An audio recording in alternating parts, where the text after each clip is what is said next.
Hey guys, welcome to my channel. My name is Daisy. As you guys saw by the title, I will be reading my subscribers' spooky stories. So grab your snacks, grab your cobija, and let's get straight into it.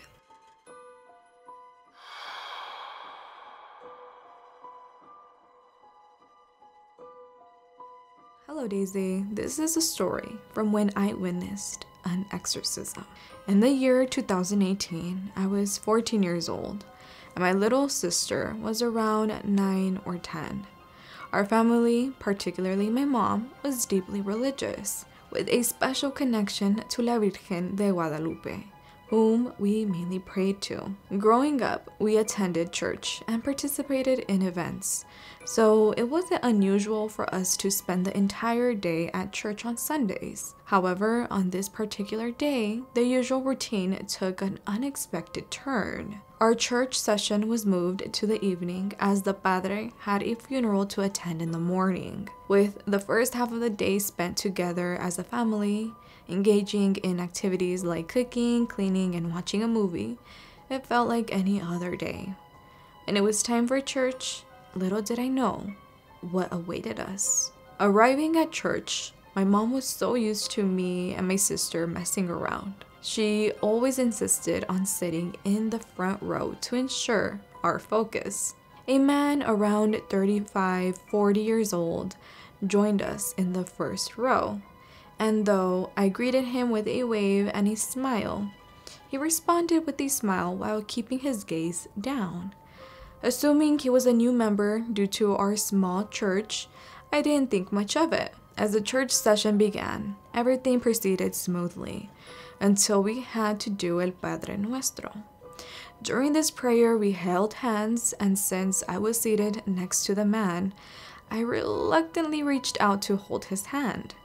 Instantly, a cold sensation ran through my body, giving me chills. He seemed to sense it too, as he looked at me and smiled creepily. Growing up, my mom had always told me that I possessed a special gift, or how we say it, un don. The ability to sense people's energy through touch, and even sometimes being able to see spirits. She tells a story of when I was little, being able to see a spirit in church, and I was only 5. Sensing something was wrong, I decided not to pass on this energy to my sister, releasing her hand before the prayer began and praying hard. Following the ceremony, the padre made an unexpected announcement about a new member who had relocated from Los Angeles, living separately from his daughters and ex-wife. He invited the man who was next to me to stand in the middle for a blessing. But what transpired during this blessing was beyond anyone's anticipation. The man closed his eyes, smiled, and raised his hands in prayer. As the blessing began, I exchanged worried glances with the padre, hoping to convey a signal about the man's unsettling presence.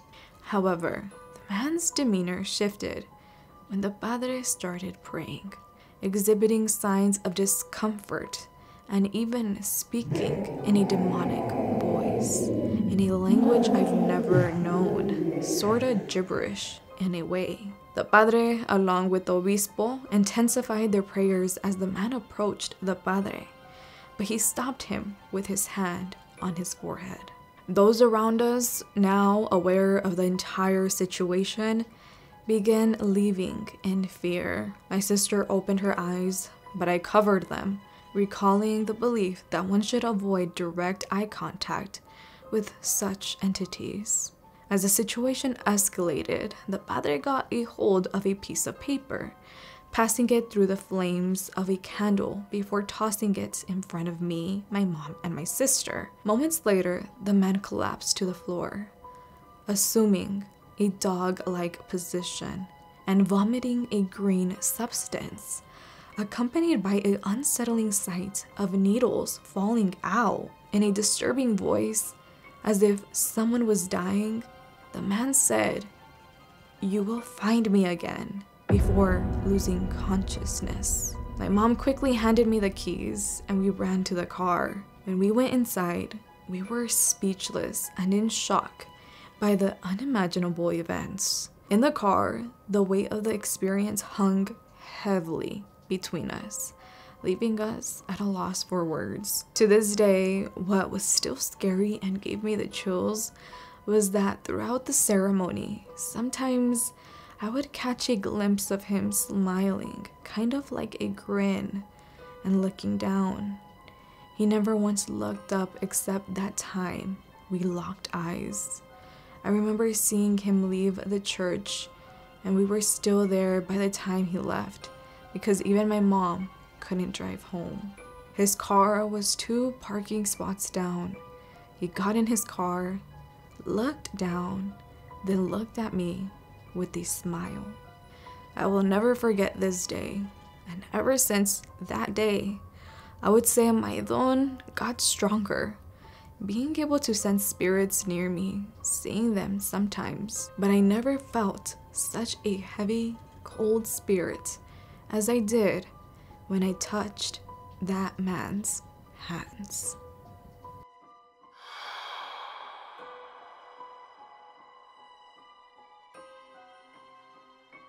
Hi Daisy, I have a true paranormal story. It all started when I was 4 years old, and at that time, we were living in my grandparents' home, built in the late 1800s. My mother would notice I would be in random corners of the house, talking to my friend, giggling and playing dolls. My mother would ask me who I was playing with, and my response would be, "Sally, Mommy, it's Sally." She thought it was just someone I made up, and never really paid much attention to it. Until one day, my cousin and I were 5, 6 years old, playing with a bouncy ball in our grandparents' basement, which was an open space concept. And in the left side corner of the basement was an area with no light. It was the darkest, deepest part of the basement. On the right side corner of the basement was a door that led to a crawl space under the house. And for some weird reason, there was a mirror on the door. Well, we had bounced the ball so hard it landed in the darkest corner. And of course, because I was younger, my cousin made me go get it. Once I ran and picked up the ball, I looked up and there was Sally. Strangely, she looked really scary. She had sunken in black eyes and her clothes were ripped and dirty.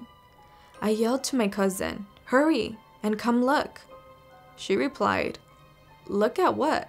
I don't see anything. Just get the ball and give it to me." Well, we continued our made-up games, then decided to play wall ball. We bounced the ball on the door with the mirror and the latch came off. We looked at each other like we knew our grandpa would get mad if we opened it. So of course, we both went and put the latch back on. While we walked back to the other side of the basement, we heard the latch again. We turned around and now the door with the mirror was unlatched and slightly opened. We both gave each other looks like maybe one of us was playing a joke. And we both responded with, "I'm not playing. It opened by itself." We ran to shut it again, and before we could even get 2 feet from it, it slammed wide open. And there, standing in the door, was Sally, screaming bloody murder in a high-pitched voice, on fire. We screamed and ran up the stairs crying. I decided to look behind us, and Sally was chasing us up the stairs, and we could feel the heat from her burning body. We got to the top of the stairs, slammed the door, and my mom came running asking what happened, and we explained what we saw. But of course, being kids with imagination, she didn't believe us until she opened the door to the basement, and on the other side of the door was a slight burn out print of a small body.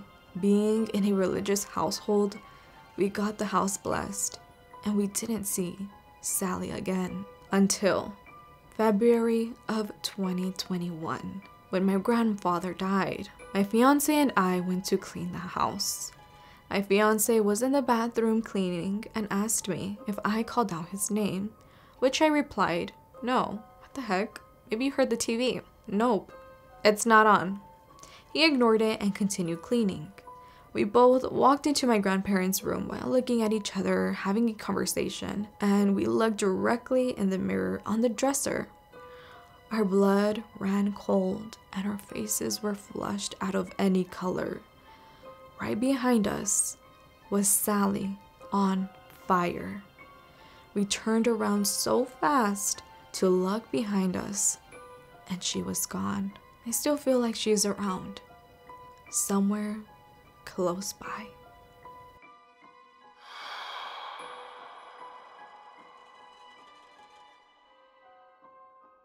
Hello Daisy, I was watching your video of the scary legends de Jalisco, and it reminded me of the story my cousin told me when she went to Talpa. Every year my family likes to do the journey to see the Virgencita de Talpa and to pay off their mandas. Last year, when they were camping on the last mountain, which is known as the Espinazo del Diablo, they saw a little old man sitting on a rock who looked very tired. The old man looked like he didn't have anything with him. He had a beaten up shirt, beaten up shoes, and holes all over his jeans. My cousin offered him water and her sleeping bag so he wouldn't get cold that night. My family members stayed up a while talking to the viejito, just getting to know him. He apparently had been going to Talpa his whole life, and they were the first people to ever help and talk to him. Well, fast forward to the next day. My cousin and family invited him to go eat breakfast with them in this little pueblito that was close by. Once they got to the pueblito, they found a little home-based restaurant and decided to eat there.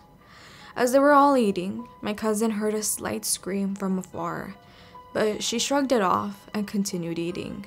When they were about to pay for their food, the screams started to get louder and louder. They turned around and saw about 5 guys wrapped up in ropes, tape around their feet, and their face and body covered in blood. They were screaming, "Ayúdenme, nos secuestraron, help me, they have kidnapped us." My cousin and family freaked out and tried to find shelter or somewhere to hide, because as much as they wanted to help those poor men, they knew the people who had kidnapped them were lurking around. So they were freaking out, trying to find a place to hide. My cousin recounts being pulled into a little shed next to a house, and as she was getting pulled, she also pulled my other cousin.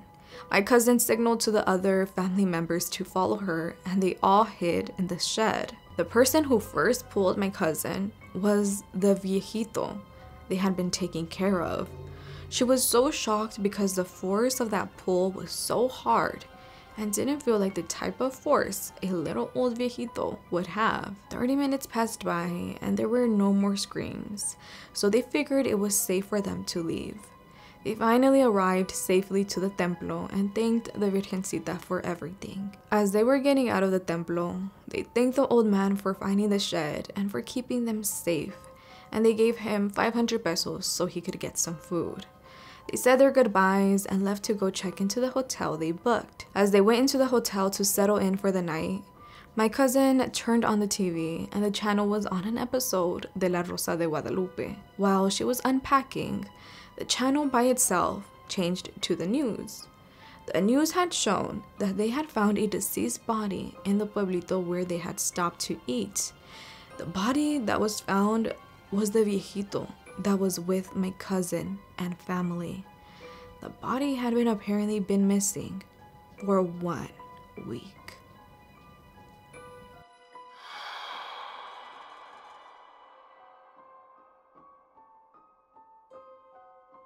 This spooky story takes place in Plan de Ayala, Tuxtla Gutiérrez, Chiapas, Mexico. This is a story from my mom. It was around 2017. The town was in the middle days of fall. The town would have a 3-day celebration for God, and when the clock turned to 12 p.m., the party and festivals would take place. People would drink and get into fights at the parties. The people who lived there always said not to go outside at that time of the big switch. Well, my mom and I went to visit my grandma and other family members. We had good nights there, but on the 5th night after the parties were over, my mom woke up and went to the bathroom that was outside of the house. My family in Mexico had a dog named Oso, bear in English. My mom went outside and the dog would go out with her and wait at the door. While in the bathroom, she heard a demonic roar, like a lion but stronger, followed by big footsteps. All the dogs in the neighborhood started to bark at the sound. Oso, that was waiting at the door, ran to it. My mom started to pray. The blood of Christ has power. The blood of Christ has power. She stayed in the bathroom. It felt like it was hours till Oso came back. She ran back inside and tried to fall asleep. She told people what happened, and they said they heard nothing of the sort. She only had questions and no answers. She is happy. She's still alive.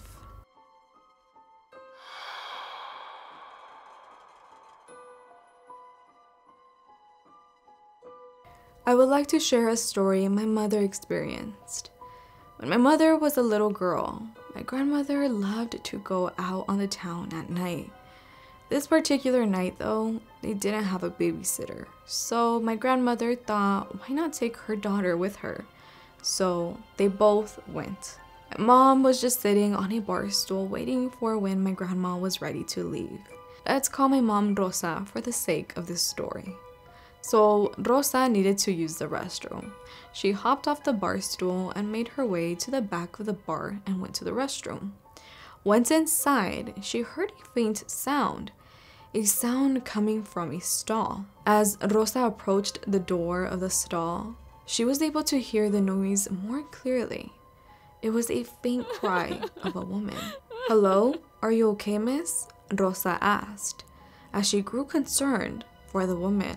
Suddenly, the woman's cries turned into a slight cackle. That is when she ran out the restroom back into the music, just confused on what the heck just happened. She walked back over to where her mom was standing and looked visibly confused. "Ay, mija, what's wrong?" asked my grandmother.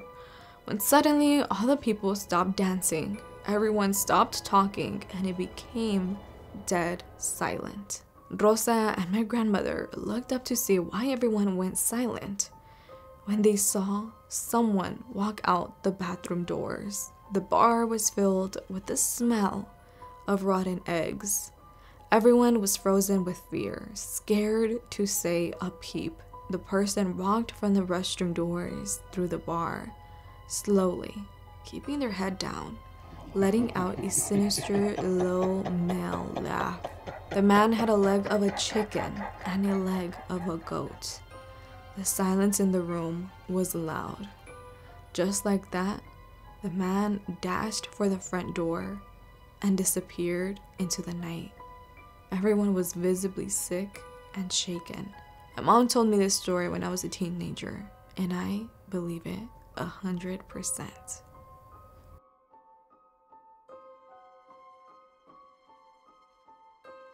Hi Daisy, I wanted to share a paranormal story of how a bruja almost took me when I was born in the hospital. My mom gave birth to me at 3 in the morning. After a few minutes, my mom needed to use the restroom, so I was left alone in the crib. When she opened the door, she saw me on the floor crying, laying flat on the ground, and the hospital window was open. The only thing she saw was a lechuza standing on the tree. She closed the window and explained to one of the nurses what happened. The nurse suggested to her to put scissors in the form of a cross under the pillow. She did exactly that, and after that, nothing else happened. Well, a few years go by and I was 14, 15 years old. It was early morning and everyone was still sound asleep. I was sleeping in my room when suddenly my parents heard a loud bang on their window. My dad hurried outside to investigate, but he was met with a lechuza. What my parents found odd is that my little brother was the one sleeping near the window. When my mom told me what happened, it got me thinking, what if that was the same lechuza or bruja that wanted to take me when I was a baby? To this day, I still wonder if the lechuza ever came back. So far, nothing weird happened again. So that was it for today's video. I hope you guys enjoyed. Thank you guys so much for writing in your guys' stories. I swear the adrenaline that pumps through my veins reading your guys' stories, I swear, never fails. Thank you guys so much. If you guys have a spooky story that you'd like to share with us, feel free to send it in at daicyspooks@gmail.com. All that information is left in my description box just in case you would like to send in a story. But wow, these stories, let me know what you guys thought of them in the comments down below. Let me know. They spooked me out. Literally my heart, boom, boom, it's racing. But thank you guys so much for watching. I hope you guys enjoyed. Hopefully you guys got spooked out. And I hope to see you guys all in my next one. Bye.